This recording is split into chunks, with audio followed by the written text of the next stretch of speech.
Hello and welcome back to Mondo Musings. I'm Nicardo McLean. Now over 60 Caribbean athletes are expected to descend on historic Hayward Field for the return staging of the NCAA Division I Outdoor Track and Field Championships. Trinidad and Tobago's combined event standard bearer Tyra Gittens, whose track record in the heptathlon marks her out as the region's best bet for gold, is slated to be among them. But in which events is the region deepest? Mondo Musings Top 10 of the weekend lifts the lid on what the region's got cooking with a whiff of 10 NCAA Division I Outdoor Track and Field Championships events with the richest Caribbean flavor. At number 10, men's 400-meter hurdles. Jamaica's Leonardo Legister, fresh off of his stunning 48.79 PB at the West Regional Qualifiers, will lead the Caribbean charge in the one-lap obstacle event. The former Stets and current Texas A&M Corpus Christi athlete will be joined in the field by countryman Kenroy Williams, representing the University of Kentucky, and the Dominican Republic's Denzel Villaman, who'll suit up for the Florida Gators.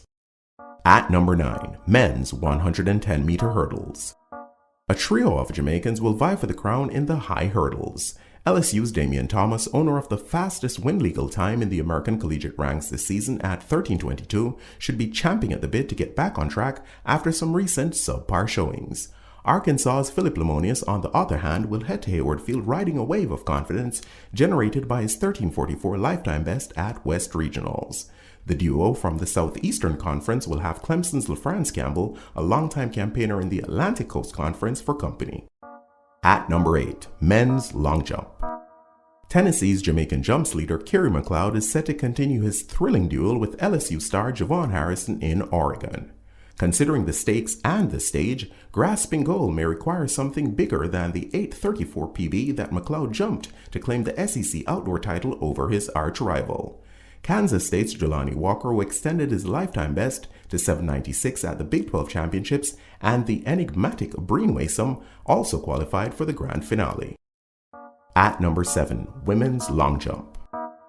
Tyra Gittens' outstanding 6.96-meter national record effort, which all but wrapped up the SEC HEP title back in May, puts her second on the collegiate performers list for 2021, behind only 7-meter jumper Tara Davis. The Trinbagonian Maltese queen will be joined over at the long jump pit by Jamaica's Taishia Price, who was fourth behind her in West Regionals qualifying. St. Kitts and Nevis's Kishona Brooks, who slipped into the field with a 6:27 lifetime best at East Regionals, completes the Caribbean contingent. At number 6, men's 400 meters. Bajan Jonathan Jones, who missed the bronze by a millisecond in 2019, returns to try and script a different outcome against a field that's arguably the deepest in any event. The Texas Longhorn number 1 will share the track with TNT's Dwight St. Hilaire, who will represent the Wildcats of Kentucky. The Jamaican duo of Sean Bailey with a season's best of 45.24 and Wayne Lawrence Jr., who's been as fast as 45.46 in 2021, were also successful in booking their tickets to Eugene. At number 5, women's triple jump. With her national record 13.92-meter hop, skip, and jump at the SEC Outdoor Championships, Guyana's Natricia Hooper bounded to within sight of where the medals will likely be handed out in Oregon.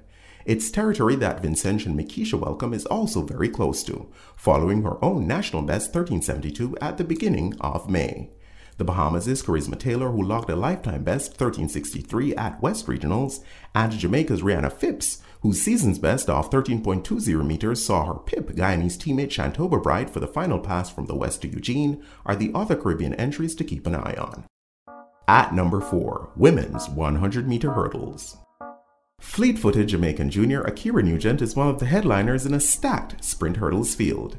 The Baylor Bears rising star emerged quickest at West Regionals with a lifetime best 12.76, which is within touching distance of compatriot Brittany Anderson's 12.71 World Under-20 record.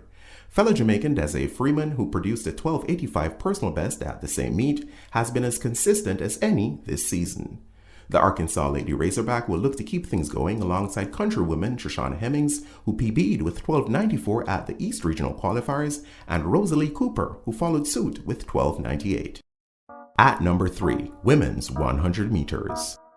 Oregon's Kemba Nelson has taken to American collegiate competition like a duck to water this season.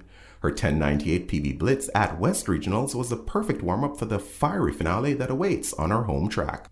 Sprint hurdling sensation Akira Nugent, the other Jamaican in the field, will do the double after also nailing an 11.09 lifetime best at the meet. 19-year-old Joella Lloyd, the holder of the Antiguan national record at 11:19, is also set to face a starter at Hayward Field, as is the Bahamas' Brianne Bethel, who pulled out an 11:27 PB behind American Tonisha Terry and Nugent in her West Regionals quarterfinal. At number 2, women's 400 meters. Jamaica's Stacey Ann Williams shattered the 51-second barrier at West Regionals, hammering out a sensational 50:34 lifetime best that moved her into second place behind Texas A&M freshman phenom Athing Mo on the 2021 Collegiate Performers list. Mo's fellow Lady Aggie Cherokee Young, who trailed countrywoman Williams to the line, was also rewarded with a well-deserved 50:85 PB. Grenada and UCLA's Melanie Rodney, whose 51:32 personal best dates back to the final of the Pac-12 Championships on May 16th, was the other regional runner to successfully navigate the West Regionals gauntlet. The Caribbean quintet for Eugene is rounded out by Guyana's Alia Abrams, who holds a 51:46 season's best, and the Bahamian junior Megan Moss, whose 52:13 PB was good enough to see her emerge from the East. And at number 1, men's triple jump. With a field featuring 6 athletes from Jamaica, 2 from the Bahamas, and another from Bermuda, the men's triple jump very much has the feel of a Carifta Games final. Veteran Jordan Scott heads the Jamaican sextet, having taken his talents to USC after placing second while repping Virginia in 2019. Scott's old UVA teammate Owain Owens, Texas's O'Brien Wasom, Tennessee's Kiri McLeod, veteran Florida Gator Clayton Brown, and Texas Tech's Safin Wills are the other men in the field from the land of wood and water. Purdue's Tamar Green with a season's best 16:11, and Arkansas's Laquan Nairn, who PB'd with 16:05 at West Regionals, will do battle for the Bahamas. Meanwhile, Bermuda's Jah-Nhai Parent-Chief will glide into Eugene on the back of his outdoor best 16:69 and gold at SEC Outdoors. The other events in which the Caribbean is set to send 3 are the women's discus, women's 400-meter hurdles, and the men's 200 meters. In the discus, 2019 silver medalist Shanice Love, undoubtedly buoyed by her season's best 61:22 hurl at East Regionals, leads a trio that includes the Bahamas' Serena Brown and fellow Jamaican Gabrielle Bailey into action. Another Jamaican, Anjanette Knight, is set to lead the Caribbean charge in the one-lap obstacle event. Her 55:75 personal best back in mid-May currently sees her pacing Lakeisha Warner out of the British Virgin Islands and compatriot Kamisha Chambers repping Kansas State. Meanwhile, Eric Harrison, who recently committed his international future to TNT, boasts one of the quicker times in a fast 200-meter field. He'll be joined by the Bahamian duo of Terrence Jones, who gave us a glimpse of his enormous potential with his recent 20:36 PB at West Regionals, and Purdue senior Samson Colebrook, whose season's best sits at 20:77.